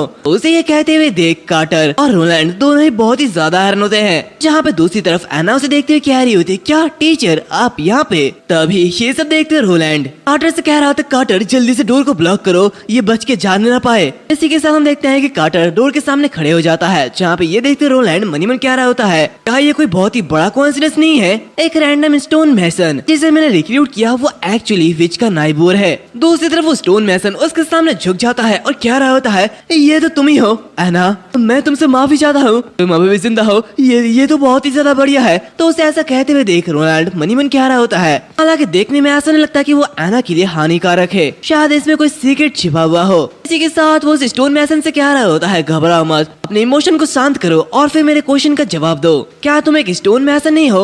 और वैसे गाइस स्टोन मैसन का मतलब मिस्त्री होता है, लेकिन इसे देख के तो ये प्रीस्ट की तरह लग रहा था, लगता है मैंने ही गलत समझ लिया है। हम देखते हैं रोलैंड उससे कह रहा होता है, तो फिर आकर तुम एना के टीचर कैसे बने। तो वो स्टोन मैसन उससे कह रहा होता है, मैंने इसे देखते हुए अपने आप को खो दिया था, वैसे मेरा नाम कार्ल बेन बाइट है और मैं स्टोन मैसन एसोसिएशन का एक मेंबर था, लेकिन अभी मैं बॉर्डर टावर में सिर्फ एक टीचर हूँ और कुछ नहीं। इसी के साथ एना एक स्टूडेंट है जिसे मैंने पढ़ाया था, हालांकि मुझे नहीं पता कि हमारे महाराज ने एक चुड़ैल को कैसे बचाया, और भले इसका मकसद कोई भी क्यों ना हो, लेकिन उसे फांसी चढ़ाना इससे तो बेहतर ही है। इसी के साथ वो कार्ल मनीमन कह रहा होता है, कम से कम ये पता चलता है कि महाराज उन विच की अफवाहों से नहीं डरते हैं, और अगर मैं नाना को भी यहाँ पे लेके आऊँ और महाराज से विनती करूँ तो शायद उसे भी नुकसान कम हो जाएगा और वो बच जाएगी। ऐसा लगता है कि इसका प्रेफरेंस से कोई भी नाता नहीं है, वो बस अपना फायदा कर रहा है। इसी के कुछ समय बाद हम नाना को देखते हैं, जो कि रोलैंड के सामने आते हुए कह रही होती है, महाराज ये आप क्या कर रहे हैं, इससे दर्द हो रहा है। तो ये सुनते हुए रोलैंड उससे कह रहा होता है, अरे ये कुछ भी नहीं है, ये बहुत ही जल्दी ठीक हो जाएगा। इसी के साथ हम देखते हैं कि कार्टर के हाथों में वो मुर्गी होती है जिसे वो मारने की कोशिश कर रहा होता है, जिसे देखते हुए रोलैंड उससे कह रहा होता है, कार्टर चिकन को ठीक से पकड़ो। तो ये सुनते हुए कार्टर उस चिकन का गला मोड़ते हुए उसे मार देता है। जैसे मारने के बाद रोलैंड कह रहा होता है, लेडी प्लीज आगे बढ़िए और अपनी हीलिंग को इस चिकन के ऊपर यूज कीजिए। जो कि देखते हुए नाना आगे बढ़ती है और कह रही होती ठीक है मैं इसे ट्राई करती हूँ, और इसी के साथ वो उसे चिकन को छूती है और ऐसे ही 1 घंटा बीत जाते हैं। हम देखते हैं वो चिकन पूरी तरीके से मर जाता है, यानी कि वो ठीक नहीं हो पाता। जहाँ पे ये सब देखते हुए रोलैंड मनी मन कह रहा होता है अब मैं देख सकता हूँ, और अब मैं फाइनली नाना के पावर को समझ गया हूँ।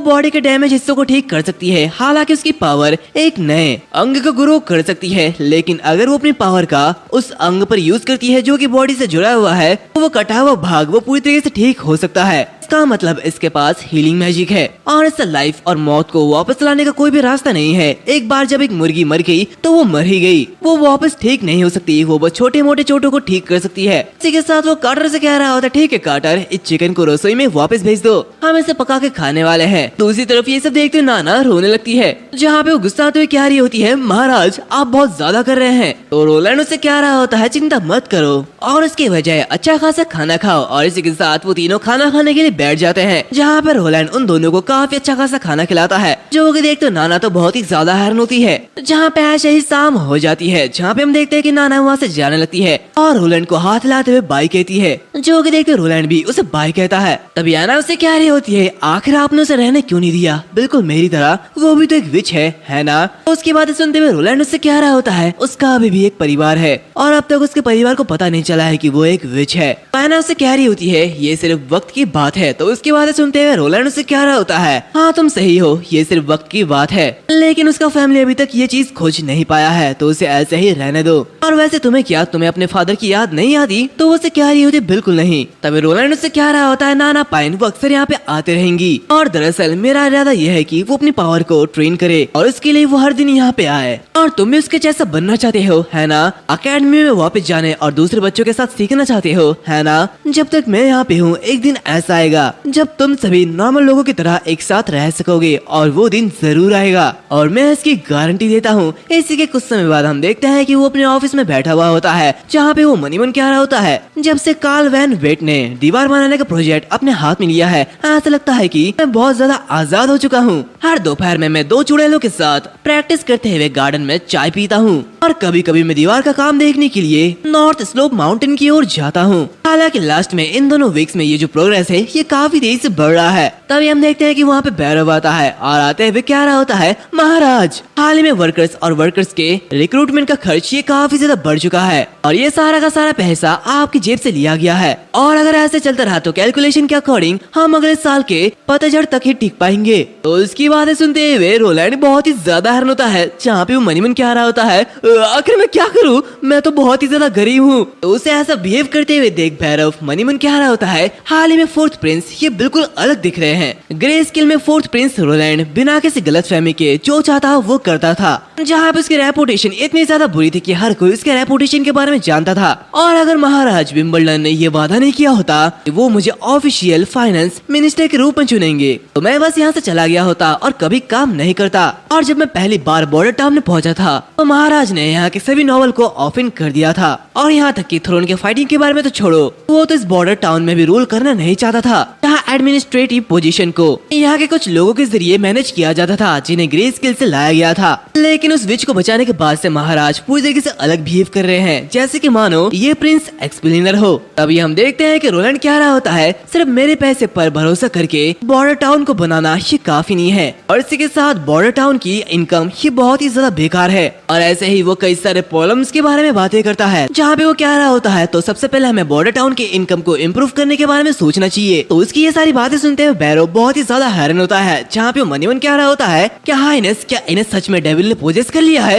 ये बिल्कुल भी सही नहीं है। जो भी demonic powers god's locket of retribution के सामने बिखर जाएगी, और ये इम्पॉसिबल है कि किसी डेविल ने उन्हें पोजेस किया है। इसी के साथ सीन चेंज होता है, हमें बॉर्डर टाउन पियर का सीन दिखाया जाता है, जहाँ पे एक पर्सन आता है, जहाँ पे वो पर्सन नीचे उतरते हुए कह रहा होता है क्या ये जगह अभी भी चल रही है? तो दूसरा पर्सन कह रहा होता है पिछली बार जब आप यहाँ पे आए थे शायद वो 1 साल पहले था मिस्टर अम्बेसडर, एम्बेसडर। और वैसे भी ये जगह पत्थरों से भरी हुई है, यहाँ पे पत्थरों के अलावा और कुछ नहीं है। तो उसकी बातें सुनते हुए वो एम्बेसडर उससे कह रहा होता है 1.5 साल पहले की बात है, ड्यूक हर मौसम में यहाँ पे आने के लिए एक अलग पर्सन को चुनेंगे। और पिछली बार जब मैं बॉर्डर टाउन में आया था तब भी गर्मी थी। इसके अलावा पत्थरों के अलावा इस जगह पर हर तरीके के टॉप ग्रेड फर्श थे। उसकी बातें सुनते हुए दूसरा पर्सन कह रहा होता है क्या आप ये क्या कह रहे हैं? तो एम्बेसडर कह रहा होता है खैर इससे भी इम्पोर्टेंट बात यह है कि यहाँ पे बहुत ही बड़ी मात्रा में जमीन है जिसे खेती के लिए खाली नहीं किया है और स्ट्रॉन्ग होल्ड आउटपोस्ट के रूप में अगर वो डिफेंस लैंड की जिम्मेदारी लेते हैं तो बीच में मौजूद लैंड का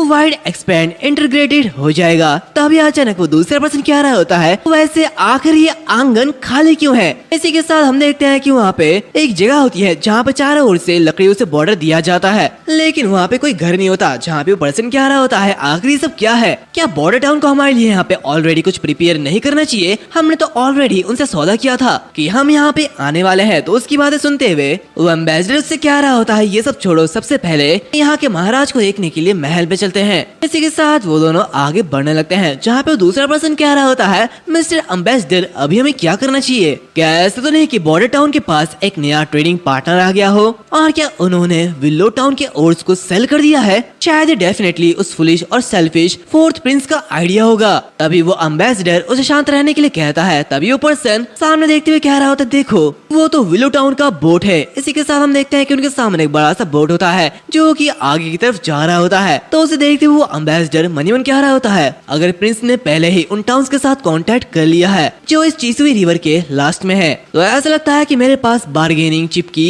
चांसेस बहुत ही ज्यादा कम होगी। और अगर मैं पिछले मोनोपोली प्लेन के रूप में काम करता हूँ मेरी नेगोशिएशन डेफिनेटली अनसक्सेसफुल हो जाएगी। इसी के साथ हम देखते हैं कि वो दोनों उसी महल के सामने पहुंच जाते हैं जहाँ पे वो एम्बेसडर मनी मन कह रहा होता है ये फोर्थ प्रिंस आखिर किस तरीके का पर्सन होगा। इसी के कुछ समय बाद हम देखते हैं कि वो दोनों पर्सन हॉल में बैठते हुए खाना खा रहे होते हैं जहाँ पे चॉपस्टिक को देखते हुए वो एम्बेसडर कह रहा होता है ये वुड ये तो बहुत ही ज्यादा छोटा है। तभी वो देखता है कि प्रिंस रोलैंड उसे काफी इजीली खा रहे होते हैं जो कि देखते हुए वो और भी ज्यादा परेशान होता है और उस स्टिक से ठीक से खाना नहीं खा पा रहा होता है। तो उसे ऐसा करते हुए देख रोलैंड उससे कह रहा होता है मिस्टर एम्बेसडर आखिर आप इसके बारे में क्या सोचते हैं? खाने के बर्तनों के कंपैरिजन में ये वुडन स्टिक्स इससे खाना ऑब्टेन करना और भी ज्यादा आसान है और इसे मेरे लोगों तक फैलाने के बाद मेरे लोगों को फूड डिजीज के बारे में चिंता करने की कोई भी जरूरत नहीं है जो कि हाथों से खाना खाने में होती है। तो ये सब देखते हुए एम्बेसडर मनी मन कह रहा होता है ये फोर्थ प्रिंस ये सच में बहुत ज्यादा अजीब है। और इसी के कुछ समय बाद उनका खाना कंप्लीट हो जाता है जहाँ पे एम्बेसडर उससे कह रहा होता है महाराज पिछले रीति रिवाजों के अकॉर्डिंग आज बॉर्डर टाउन के लिए ओट्स सौंपने का दिन होना चाहिए, लेकिन मैं पियर पर आपके यार्ड में कोई भी ओट्स को नहीं देख रहा हूँ। आखिर इसका मतलब क्या है? तो ये सुनते हुए रोलैंड उससे कह रहा होता है अनफॉर्चुनेटली नॉर्थ स्लोप माइन में एक गुफा हो गई है और कुछ महीने से मेरे लोग प्रोडक्शन करने की फिर से कोशिश कर रहे हैं। हालांकि उस गुफा वाले जगह के मलबे को अभी तक साफ नहीं किया गया है और अभी की स्पीड के अकॉर्डिंग मुझे डर है कि खदान में कम से कम फिर से शुरू करने के लिए अगले साल का इंतजार करना पड़ेगा। उसकी बातें सुनते हुए वो एम्बेसडर काफी ज्यादा हैरान होता है जहाँ पे वो उससे कह रहा होता है तो फिर ठीक है, लेकिन पिछले 2 महीने के हार्वेस्ट के बारे में क्या? तो उसकी बातें सुनते हुए रोलैंड उससे कह रहा होता है ज्यादा नहीं, परंपरा के अकॉर्डिंग पत्थरों का वो टुकड़ा मेरे लोगों के पेट भरने के लिए काफी नहीं है। और मिस्टर एम्बेसडर तुम्हें 2 साल पहले के उस डीमन मंथ के बारे में तो याद होगा है ना? और अगर हम इस साल भी पिछले ट्रेडिंग मेथड को फॉलो करें तो हमें सिर्फ 2 महीने की ही वीट मिल पाएंगे और अगर ऐसी सिचुएशन आ जाएगी तो मेरे लोग विंटर में बच नहीं पाएंगे। तो पहले की जो भी ट्रेडिंग मेथड थी उसे खत्म कर दिया जाए मिस्टर एम्बेसडर। तो उसकी बातें सुनते हुए एम्बेसडर हैरान होते हुए कह रहा होता है महाराज मैं इस मामले के लिए आपसे माफी चाहता हूँ, लेकिन पिछली बार की तरह इस बार दोबारा नहीं होगा। मैं 6 नोबल फैमिली से एक साथ 1 महीने का राशन उधार लेने के लिए कहूंगा और आपके लोग उन्हें आने वाले साल तक कोई भी दिक्कत नहीं होगी। तो उसकी बातें सुनते हुए रोलैंड उससे कह रहा होता है अगर मैं विलो टाउन को और बेचता हूँ तो मुझे धीरे धीरे कुछ भी वापस देना नहीं होगा। और इसी के साथ विलो टाउन वो स्टोन को परचेस करने के लिए गोल्ड रॉयल को यूज करने के लिए तैयार है और साथ ही वो हमें बाजार के दाम पर गेहूं, ब्रेड, हनी और ऐसे कई सारी चीजें बेच रहे हैं जहाँ पे जो कुछ भी रॉयल गोल्ड से खरीदा जा सकता है वो उसे बेचते हैं और आइटम के साथ आइटम को ट्रेड करने वाले ये मेथड ये सच में कई ज्यादा अच्छा है। और इसे एक तरफ रखते हुए मिस्टर एम्बेसडर भले ही आप हमें 1 महीने का राशन उधार देने को तैयार है, लेकिन क्या आपके पास आगे फैमिलीज के डिसीजन बनाने की अथॉरिटी है? इसी के साथ वो उसके चेस्ट पर बनी हुई उस सिंबल को देखता है जहाँ पे वो कह रहा होता है, और तुम्हारे फैमिली की इस एम्बलम को देखते हुए ऐसा लगता है कि तुम हनीसकल फैमिली से हो, जो कि 6 फैमिली में से एक है। तो फिर तुम ड्यूक, रियान और बाकी से फैमिलीज को एक समझौते पर पहुंचने के लिए कैसे मनाओगे? क्या तुम उनके लिए फाइनल डिसीजन बना पाओगे? उसके बाद सुनते हुए वो एम्बेसडर घबराने लगता है, जहाँ पे वो पहले की बातें याद करता है, जहाँ पे अपने फादर से कह रहा होता है, फादर, बॉर्डर टाउन का नया feudal Lord the 4th Prince वो डेफिनेटली रोटी और ब्रेड के बदले ज्वेलरीज और ओट्स को एक्सचेंज करने के लिए तैयार नहीं होगा, लेकिन अगर आप उनकी चीजें बाजार के रेट से 30% कम कीमत पे खरीदोगे तो भी हमें बहुत ज्यादा लाभ होगा। तो उसके फादर उससे कह रहे होते हैं, वो प्रिंस वो तो एक पिग के जैसा है, उसमें जरा से भी अकल नहीं है और वो एकदम बेकार है, और आखिर उसके पास बॉर्डर टाउन को संभालने के लिए इतनी कैपेबिलिटी कहाँ से होगी? वैसे भी इस मैटर के बारे में मुझसे और बातें मत करो, उस कूड़े कचरे के जरिए वो बॉर्डर टाउन वो कभी नहीं बदलेगा। तो ये सब याद करते हुए वो मन ही मन कह रहा होता है, सचमुच सिर्फ मेरे फादर को मनाना ये बहुत ही ज्यादा मुश्किल होगा, लेकिन मुझे अभी भी ट्राई करना चाहिए। और इसी के साथ वो आगे बढ़ते हुए कह रहा होता है, 30% महाराज, हम बॉर्डर टाउन के ओट्स और ज्वेलरीज को खरीदने के लिए मार्केट प्राइस से 30% कम प्राइस को यूज करेंगे। और महाराज ये जो ऑफर है ये विलो टाउन के ऑफर से कहीं ज्यादा है। और इसी के साथ मैं लॉन्ग सॉन्ग स्ट्रॉन्ग होल्ड पर कल वापस जाऊंगा और दूसरे फैमिली के साथ एक समझौते पर पहुंचने के बाद मैं एक नया समझौता यहाँ पे लेके आऊंगा। वैसे भी महाराज, लॉन्ग सॉन्ग स्ट्रॉन्ग होल्ड के साथ मिलकर काम करने से आपके और आपके लोगों के लिए ये एक बेहतर चॉइस होगा। इसी के साथ विलो टाउन पहले ही बहुत ही ज्यादा दूर है, हालांकि डीमंस के मंथ के दौरान तुम वहाँ पर रह सकते हो और ये बहुत ही ज्यादा आसान है। तो उसकी बातें सुनते हुए रोलैंड उससे कह रहा होता है, क्या आसान? तो वो एम्बेसडर उससे कह रहा होता है, हाँ कुछ खतरनाक घटनाओं के लिए ये थोड़ा सा इजी रहेगा। तभी वो मनी मन कह रहा था, रुको, है भगवान, आखिर मैंने क्या कहा? क्या अभी अभी मैंने महाराज प्रिंस को धमकाया है? तभी हम देखते हैं कि रोलैंड उससे हंसते हुए कह रहा होता है, मिस्टर एम्बेसडर, ऐसा लगता है कि तुम्हें कुछ चीजों में मिसअंडरस्टैंडिंग हुई है। वैसे भी मेरा विलो टाउन पे जाके रहने का कोई भी इरादा नहीं है,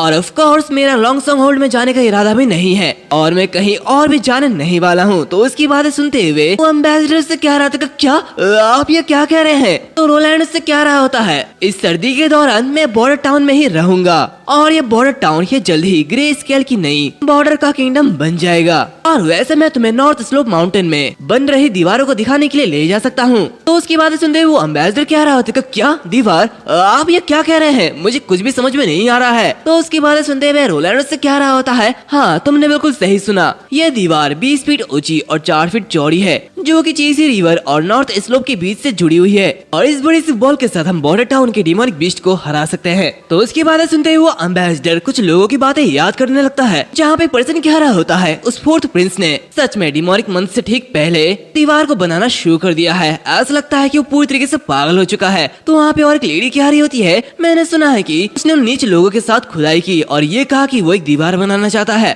वो तो बस पागल इंसान है और कुछ नहीं, वो बस बकवास कर रहा है। तो और एक लेडी कह रही होती है, इतने कम समय में आखिर वो क्या ही कर सकता है? बेहतर हुआ कि वो आशा करे कि वो डिमोनिक बीस्ट उसका पीछा ना करे और वो अपने पैंट में पेशाब ना करे। ये सब बातें सोचते हुए एम्बेसडर काफी ज्यादा हैरान होता है। वो घबराते हुए मनी मन कह रहा होता है, मैंने सोचा था कि रईसों के बीच फैलाया गया ये एक मजाक होगा, लेकिन मैंने कभी नहीं सोचा था कि महाराज ने सच में एक दीवार बनाई है। लेकिन इस आदमी ने ये कैसे किया? इतनी बड़ी दीवार इसे कुछ सालों से पहले नहीं बनाया जा सकता है, और इसी के साथ बॉर्डर टाउन के पास आखिर इतनी जनता कहाँ से है कि वो ऐसा करेगी? और ऐसे उसके मन में बहुत सारी बातें चल रही होती है, जहाँ पे वो कह रहा होता है, महाराज मुझे वो सब कुछ याद रहेगा जो आपने मुझसे कहा है। वो वापस जाने के बाद मैं तुरंत 6 बड़े फैमिली के साथ चर्चा करूंगा। बस वो दीवार मैं उसे जाकर देखना चाहता हूँ। और ऐसे ही रात हो जाती है, जहाँ पे हमें बताया जाता है इस एज में नाइट लाइफ जैसी कोई चीज नहीं है। अगर लोग इस समय बच्चे पैदा नहीं कर रहे हैं तो ज्यादातर समय जल्दी सो जाते हैं। इसी के साथ हम हमारे रोलैंड को देखते हैं, जो कि अपने कमरे में जाते हुए कह रहा होता है,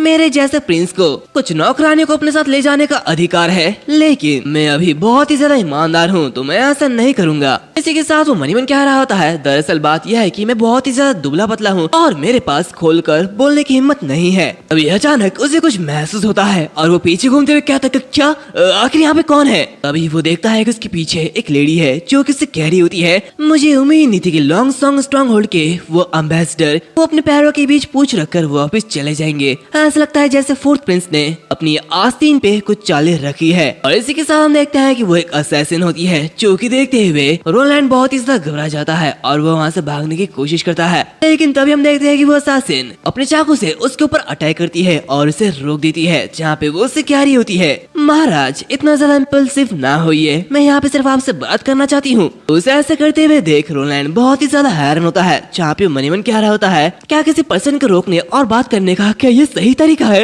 ये बहुत ही ज्यादा डरावना है। इसी के साथ वो उससे कह रहा होता है, आखिर तुम कौन हो? तो असैसिन उससे कह रही होती है, मेरा कोई नाम नहीं है, लेकिन मेरी सिस्टर मुझे नाइटिंगेल कहती है। इसी के साथ वो उसके सामने झुक जाती है, जहाँ पे उससे कह रही होती है, फर्स्टली मैं आपके लिए अपना थैंक्स एक्सप्रेस करना चाहती हूँ महाराज रोलैंड विंबलडन। इस पीरियड के दौरान विच की देखभाल करने के लिए मैं आपके प्रति बहुत ही ज्यादा ग्रेटफुल हूँ। उसकी बातें सुनते हुए वो कह रहा होता है, क्या ग्रेटफुल?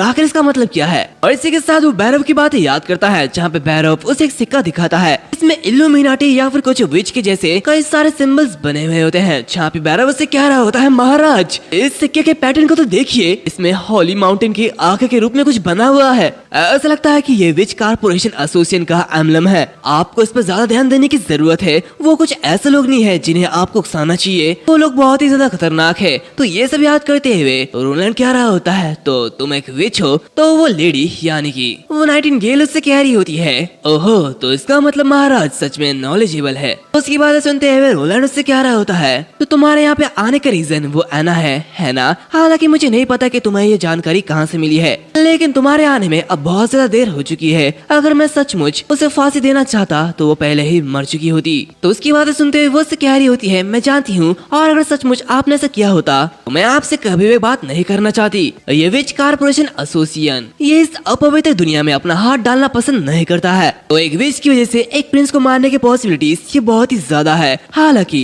मैं अभी आपको एक गहरी और एक अनफॉरगेटेबल मेमोरी दिखाने जा रही हूँ। तो उसकी बातें सुनते हुए रोलैंड उससे कह रहा होता है, चिंता मत करो, वो अच्छी तरीके से यहाँ पे जी रही है, तो उसके बारे में चिंता करने की कोई भी जरूरत नहीं है। तो वो नाइटिंगेल कह रही होती है, मुझे पता है, उसके अलावा नाना पाइम छोटी सी बच्ची वो भी तुम्हारे पास है, और वैसे मैं इस जगह पर सिर्फ एक वीक पहले आई थी और अब तक आपसे कभी भी आमने सामने नहीं मिली थी, लेकिन जो कुछ आपने किया वो सब मैंने अपनी आंखों से देखा। तो उसकी बातें सुनते हुए रोलैंड बहुत ही ज्यादा हैरान होता है, जहाँ पे मनी मन कह रहा होता है, तो क्या इसका मतलब वो एक सप्ताह पहले ही यहाँ पे आ चुकी थी और मैंने जो कुछ भी किया क्या वो सब उसने अपनी आंखों से देखा? क्या इसका मतलब ये हमेशा से ही मेरा पीछा कर रही थी और मैं इसके बारे में अनजान था? इसी के साथ वो उससे कह रहा होता है, ठीक है तुमने कहा कि तुम मुझसे बात करना चाहती हो और ऐसा भी नहीं हो सकता कि तुम मुझे सिर्फ थैंक यू कहना चाहती हो, है ना? तो उसकी बातें सुनते हुए वो नाइटिंगेल उससे कह रही होती है, क्या तुम वहाँ पे खड़े खड़े मुझसे बात करते करते थक नहीं गए हो? प्लीज यहाँ पर आओ और बात करो। तो ऐसे भी मेरा रंग रूप ये डरावना नहीं है, इसलिए ये तुम्हें नहीं डराएगा महाराज। ये कहते हुए वो अपने स्कार्फ के नीचे गिराती है और अपना चेहरा दिखाती है, जहाँ पे वो उससे कह रही होती है, तो बताओ क्या मैं सही नहीं हूँ? इसी के साथ वो वहाँ पे बैठ जाती है, जहाँ पे उसके पास रोलैंड भी बैठ जाता है, जहाँ पे मनी मन कह रहा होता है, ठीक है ऐसा लगता है कि इसका सच में कोई गलत इरादा नहीं है, फिलहाल उसे क्या कहना है मैं ये सुनूंगा। इसी के साथ वो कह रहा होता है, अब तुम बातें कर सकते हो। तभी अचानक वो नाइटिंगेल उसके पास आ जाती है और उसे छूने लगती है, जहाँ पे वो उससे कह रही होती है, जैसे कि एक्सपेक्टेड था तुम मुझसे नहीं डरते हो, तुम उन लोगों से अलग हो जिनसे मैं मिली हूँ, वो हमेशा हमसे नफरत करते हैं क्योंकि वो हमसे डरते हैं और मैं उनकी आंखों में डर देख सकती हूँ, लेकिन तुम बिल्कुल अलग हो और इसकी वजह से मेरी क्यूरियोसिटी ये और भी ज्यादा बढ़ती जा रही है। दूसरी तरफ ये सब देखते हुए रोलैंड अपना सर हटा लेता है और मनी मन कह रहा होता है, हे एटमॉस्फेयर इतनी तेजी से नहीं बदल सकता, ये काफी ज्यादा अजीब लग रहा है। अभी कुछ समय पहले तो ये एक असैसिन थी, लेकिन अचानक से एक ओवर ब्रीडिंग सीओ में बदल गई। अभी वो नाइटिंगेल उससे कह रही होती है, हालांकि मैं यहाँ पे इसलिए आई हूँ क्योंकि मैं एना और नाना पाइप को यहाँ से ले जाने के लिए आई हूँ। उसकी बातें सुनते हुए रोलैंड काफी ज्यादा घबरा जाता है और कह रहा होता नहीं, ऐसा नहीं हो सकता, वो लोग यहाँ पे बहुत ही अच्छे से रह रहे हैं और यहाँ उन्हें कोई भी नुकसान नहीं पहुँचा सकता, और इसके अलावा तुम उन्हें कहाँ पे ले जाना चाहते हो? इस जगह से सेफ जगह और कोई जगह नहीं हो सकती है। तो उसकी बातें सुनते हुए वो नाइटिंगेल उससे कह रही होती है, मैं उन्हें विच कारपोरेशन एसोसिएशन में ले जाने के लिए सोच रही हूँ और वही से ही ये लोग बिलोंग करते हैं और विच कारपोरेशन के मेंबर्स उनके ही साथ ही है और उन्हें अब खुद को छिपाने की कोई भी जरूरत नहीं है। तो उसकी बातें सुनते हुए रोलैंड उससे कह रहा होता, नहीं तुम्हारे पास तो रहने का कोई फिक्स प्लेस भी नहीं है ना? एक महीने पहले मेरे सोल्जर्स ने फॉरेस्ट के गुफा में तुम्हारे एसोसिएशन के कैंप को ढूंढा था और वहाँ पे निशानों को देखते हुए ये पता चला कि तुम लोग नॉर्थ की ओर जा रहे थे, लेकिन नॉर्थ में बाउंडलेस बिग माउंटेन के अलावा और कुछ नहीं है। तो उसकी बातें सुनते हुए वो नाइटिंगेल चिल्लाते हुए उससे कह रही होती है, तुम जो कह रहे हो वो बिल्कुल सही है, एसोसिएशन अभी उस माउंटेन के आसपास कहीं है, लेकिन विच के लिए वो जगह डेफिनेटली एकदम सेफ है। उसकी बातें सुनते हुए रोलैंड उससे कह रहा होता है, सर्दियों में पहाड़ों में एक जंगली जानवरों की तरह गुजार रहे हो, आखिर ऐसे रहने को कौन सुरक्षित कह सकता है? क्या पीने के लिए साफ पाना और इनफ खाना और इसी के साथ रहने के लिए कोई गर्म जगह, क्या ये सब तुम्हारे पास है? और इसके अलावा जल्द ही वो डीमन का मंथ आ रहा है, आखिर तुम लोग क्या सोच रहे हो? तभी वो मनी मन कह रहा था, रुको, भैरव ने जो पहले कहा था। इसी के साथ वो भैरव की बातें याद करता है, जहाँ पे वो उससे कह रहा होता है, विच कारपोरेशन एसोसिएशन का पर्पस सभी विच को इकट्ठा करना है और उनके साथ हॉली माउंटेन की तलाश करना है, और विच सिर्फ हॉली माउंटेन पे जाकर ही सच्ची शांति को पा सकते हैं। तो ये सब याद करते हुए रोलैंड उससे कह रहा होता है, क्या ऐसा तो नहीं कि तुम सभी उसी हॉली माउंटेन को ढूंढने के लिए जा रहे हो? तो उसकी बातें सुनते हुए नाइटिंगेल उससे कह रही होती है, प्लीज मुझे माफ कर देना, क्योंकि मुझे इसके ऊपर कोई भी कमेंट नहीं करना है। तो उसकी बातें सुनते हुए रोलैंड चिढ़ते हुए कह रहा होता है, मैं तुम्हारी बातों से बिल्कुल भी एग्री नहीं करूंगा। तो ऐसे भी 2 महीने के बाद पूरी बाहरी दुनिया ये डिमोनिक बीस्ट से भर जाएगी और यहाँ तक कि माउंटेन्स भी डिमोनिक बीस्ट से नहीं बच सकते हैं। तभी उसे एक आइडिया आता है, जहाँ भी वो कह रहा होता है, वैसे इस बार में क्या ख्याल है, तुम सभी किसी और समय हॉली माउंटेन की तलाश कर सकते हो और बाकी सर्दियों के टाइम बॉर्डर टाउन में रहना, बताओ इसके बारे में क्या ख्याल है? उसकी ऐसी बातें सुनते हुए नाइटिंगेल बहुत ही ज्यादा हैरान होती है, जहाँ पे रोलैंड उससे कह रहा होता है, क्या ये अच्छा नहीं है? वैसे सर्दियों बीत जाने के बाद भी तुम लोग हॉली माउंटेन ढूंढ सकते हो और उसमें ज्यादा लेट भी नहीं होगा। उसकी बातें सुनते हुए नाइटिंगेल कह रही होती है, क्या एसोसिएशन को तुम यहाँ पे लाना चाहते हो?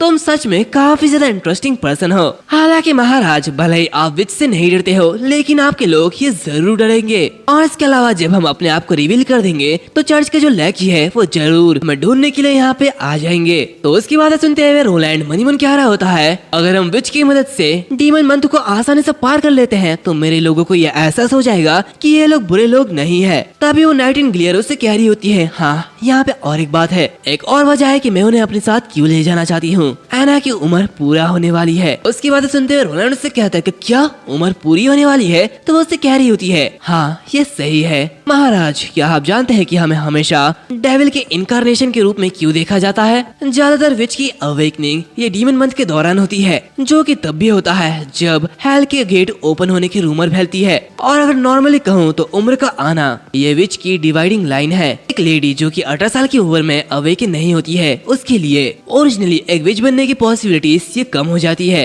और अडल्ट होने के बाद हर एक विच हर साल आने वाला डीमन मंथ के दौरान उनकी बॉडी खा जाने वाले डेविल की टॉर्चर से पीड़ित होगी, और इसमें जो दर्द होगा वो बहुत ही ज्यादा होगा, और इसमें ऐसा लगता है जैसे ये बॉडी ये अंदर से बाहर निकलना चाहती है, जहाँ पे बॉडी के हर एक नस में बहुत ही खतरनाक दर्द होता है। और अगर विच इसे सहन कर लेती है तो वो 4 से 5 दिनों के आराम के बाद तुरंत ठीक हो सकती है। हालांकि वो विच जो कि इसे सहन नहीं कर पाते हैं वो इस टॉर्चर के बीच मर जाते हैं, और इसके अलावा उनकी मौत देखने में बहुत ही ज्यादा भयानक होती है। और यही वो वजह का हिस्सा है जिसकी वजह से विचेस को डेविल के इनकारनेशन के रूप में देखा जाता है। और इस तरीके की पैथेटिक मौत के साथ और चर्च के जरिए फैलाई गई रूमर के साथ हमें डेविल के इनकारनेशन के रूप में माना गया। तो उसकी बातें सुनते हुए रोलैंड उससे कह रहा होता है, तो फिर आखिर अडल्ट होने के बाद क्या होता है? तो उसकी बातें सुनते हुए वो उससे कह रही होती है, अडल्ट होने के बाद विच की पावर ये स्टेबल हो जाती है, और पावर की स्टेबलाइजेशन कंप्लीट होने के बाद ये बहुत ही ज्यादा इंक्रीज हो जाती है, जहाँ पे मैजिक की नई ब्रांच इवॉल्व करने की भी पॉसिबिलिटीज होती है। तो उसकी बातें सुनते हुए रोलैंड उससे कह रहा होता है, एंशिएंट बुक में ये दर्ज है कि विच सिर्फ हॉली माउंटेन पर ही शांति प्राप्त कर सकती है, जहाँ पे जाने के बाद उन्हें ये दर्द सहना नहीं पड़ेगा। क्या ये सच है? तो उसकी बातें सुनते हुए वो उससे कह रही होती है, इसके बारे में कोई भी ठीक से नहीं जानता। आखिरकार हॉली माउंटेन वहाँ तक सिर्फ लेजेंड से गए हैं, और इसके अलावा किसी को भी नहीं पता कि आखिर वो जगह कहाँ पे है। हालांकि अगर मैं उन्हें एसोसिएशन के कैंप में लेके जाऊँ तो उनके जिंदा रहने की पॉसिबिलिटीज ये बढ़ जाएगी, और अगर किसी विच को खुद को छिपाना नहीं पड़ता है और वो फ्रीली जी सकती है तो बॉडी डिवोरिंग स्ट्रेंथ ये कुछ हद तक कमजोर हो जाएगी। तो उसकी बातें सुनते हुए रोलैंड एक अजीब सा चेहरा बनाता है, जहाँ पे मनी मन कह रहा होता है, हालांकि मेरे प्लान को नाना और एना पाइन की मदद की जरूरत है, लेकिन मेरे प्लान की वजह से उन्हें बहुत ही बड़ा जोखिम उठाना पड़ेगा। इसी के साथ वो कह रहा होता, ठीक है एना नीचे है, मैं उसे यहाँ पे आने के लिए बुलाता हूँ, और अगर वो जाना चाहती है तो तुम उसे अपने साथ ले जा सकती हो। और जहाँ तक नाना का सवाल है, मैं तुम्हें उससे सिर्फ कल ही मिला पाऊंगा। तो उसकी बातें सुनते हुए वो नाइटिंगेल उससे कह रही होती है, इसे समझने के लिए थैंक यू, मैंने सच में तुम्हें गलत नहीं समझा। इसी के कुछ समय बाद हम देखते हैं कि वहाँ पे एना आती है, जो कि कह रही होती है, मैं यहाँ से कहीं नहीं जा रही हूँ। एंड इसी के साथ ये जो एपिसोड है वो यहाँ पर खत्म होता है। उम्मीद है तुम लोगों को ये एपिसोड अच्छा लगा होगा, और अगर अच्छा लगा है तो प्लीज लाइक शेयर सब्सक्राइब कर देना। तो मिलते हैं अगले वीडियो में, तब तक के लिए बाय बाय।